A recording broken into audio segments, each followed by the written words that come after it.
Hello दोस्तों। पाँव का सूजन एक काफ़ी कॉमन प्रॉब्लम है। अक्सर लोगों को पाँव में सूजन होती है। हम इसे डिफरेंशिएट करना बड़ा मुश्किल पाते हैं क्योंकि सूजन में परेशानी काफ़ी होती है लेकिन कारण हमें पता नहीं रहता। आज हम बात करेंगे कैसे हम डिफरेंशिएट कर सकते हैं कि कौन से जो उस पाँव के सूजन के कारण जिसमें पेन होता है, कौन से सूजन के कारण जिसमें पेन नहीं होता है, यानी पेनफुल ईडिमा के कॉजेज़ कौन से हैं और पेनलेस ईडिमा के कॉजेज़ कौन से हैं। ये क्लासिफिकेशन इंपॉर्टेंट है ताकि आप डिफ्रेंशिएट कर सकें कि आपको जो पाँव में सूजन हुआ है उसकी क्या पॉसिबिलिटीज़ है और उस बेसिस पे आप ट्रीटमेंट स्ट्रैटेजी डिसाइड कर सकें। टॉपिक बहुत ही इंपॉर्टेंट और इंटरेस्टिंग है क्योंकि पाँव का सूजन काफ़ी कॉमन प्रॉब्लम है, इसलिए इसको हम डिफ्रेंशिएट करने के बारे में आपको बताएंगे। टॉपिक पर जाने से पहले जो लोग हमारे चैनल पर नए हैं उन्हें रिक्वेस्ट करूँगा कि चैनल को सब्सक्राइब करें, वीडियोज़ को लाइक करें, शेयर करें, फॉलो करें, कमेंट करें, पूरा। सबसे पहले हम बात करेंगे पेनफुल इडिमा के बारे में, फिर पेनलेस इडिमा के बारे में और ओवरऑल ये डिफरेंशिएशन क्यों इंपॉर्टेंट है इसके बारे में बताएंगे। चलिए शुरू करते हैं पॉइंट वीडियो।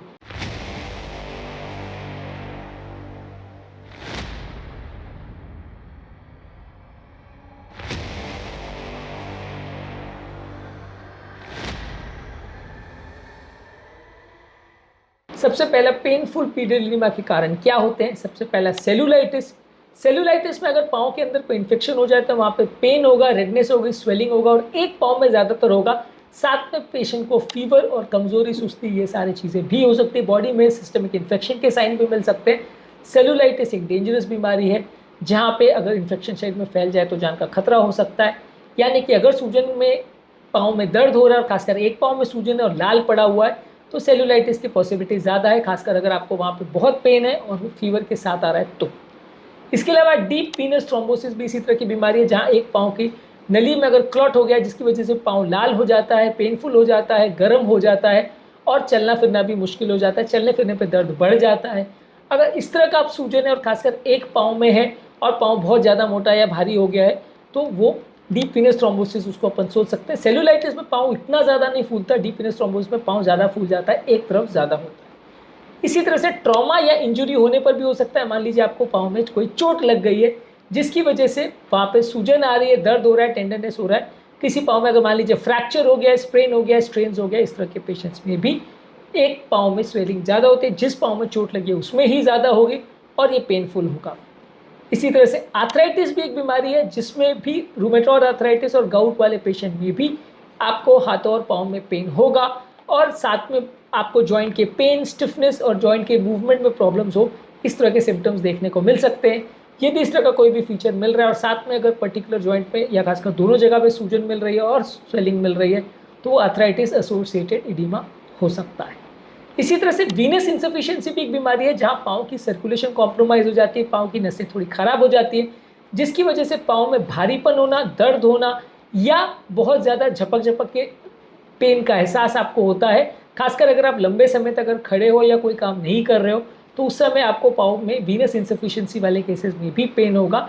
इस तरह से आप डिफरेंशिएट कर सकते हैं कि ये लिस्ट जो हमने दी है वो है painful causes of pedal oedema के बारे में। ये जो 5 कॉजेज हैं इनमें आपको एक पाँव में ज़्यादातर पेन ज़्यादा होगा, दोनों पाँव में भी हो सकता है और साथ में अगर आपको कोई और फीचर्स हैं तो आप डिफरेंशिएट कर सकते हैं कि इनमें से कौन सा टाइप का आपको पीडीएल इडिमा है। उसके बेसिस पे ट्रीटमेंट स्ट्रैटेजी अलग होगा। हर एक पेन का जो कॉज है, हर एक जो सूजन का कॉज है, उसका ट्रीटमेंट स्ट्रैटेजी बिल्कुल अलग है। अब बात करेंगे पेनलेस पीडीएल इडिमा के बारे में। पेनलेस पीडीएल इडिमा ज़्यादातर हार्ट फेलियर में होगा। यदि किसी व्यक्ति को हार्ट फेलियर है या हार्ट के चारों जो झिल्ली है वो सख्त अगर हो गई है तो वैसे केस में हो सकता है। वैसे केस में अगर पाँव में पानी भरना चालू हो जाता है तो अक्सर धीरे धीरे करके बढ़ता है। लंबे समय तक बैठे और खड़े रहने पर ये ज़्यादा होता है, दोनों पाँव में बराबर होता है। साथ में सांस फूलना, घबराहट होना, बेचैनी होना, इस तरह के फीचर्स हो सकते हैं। ये पीडीएल इडिमा के फीचर्स होते हैं हार्ट फेलियर के पेशेंट में। इसी तरह से अगर किडनी फेलियर किसी व्यक्ति को हो तो भी पेनलेस स्वेलिंग होगा, यानी पाँव में पानी भरेगा लेकिन दर्द नहीं होगा। इसमें भी बॉडी में प्रोटीन की कमी की वजह से, पानी ज़्यादा भरने की वजह से या बॉडी में इलेक्ट्रोलाइट एब्नॉर्मलिटी की वजह से पानी भरता है। इसमें भी सूजन पेनलेस होगी, साथ में यूरिन आउटपुट कम होगा, कमजोरी, सुस्ती या उल्टी जैसा लग सकता है। किडनी वाले रीजन में पेन हो सकता है। अगर इस तरह के कोई फीचर है तो आप किडनी डिजीज सस्पेक्ट कर सकते हो। पेशाब का कलर अगर चेंज हो रहा है या पेशाब में ब्लड आ रहा है या ऐसा कोई और फीचर है तो भी वो किडनी की बीमारी सजेस्ट कर सकता है। इसी तरह से अगर किसी को लिवर फेलियर है तो भी उसको पेनलेस इडिमा होगा, यानी बिना पेन के दोनों पाँव में सूजन होगी। लिवर की प्रॉब्लम में बॉडी में प्रोटीन की कमी हो जाती है।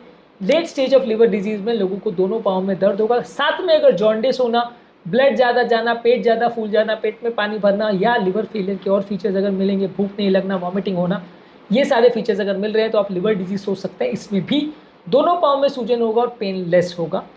इसी तरह से प्रेगनेंसी भी एक ऐसा कंडीशन है जहाँ पे जो ब्लड वेसल जो प्रेगनेंसी के बड़े फीटस की वजह से कंप्रेस हो जाते हैं, उनकी वजह से भी दोनों पाँव में सूजन आ सकती है। खासकर थर्ड ट्राइमेस्टर में जब बच्चे का साइज बड़ा हो जाता है तब ज़्यादा सूजन देखने को मिलती है। डिलीवरी के बाद अपने आप ये सूजन चली जाती है।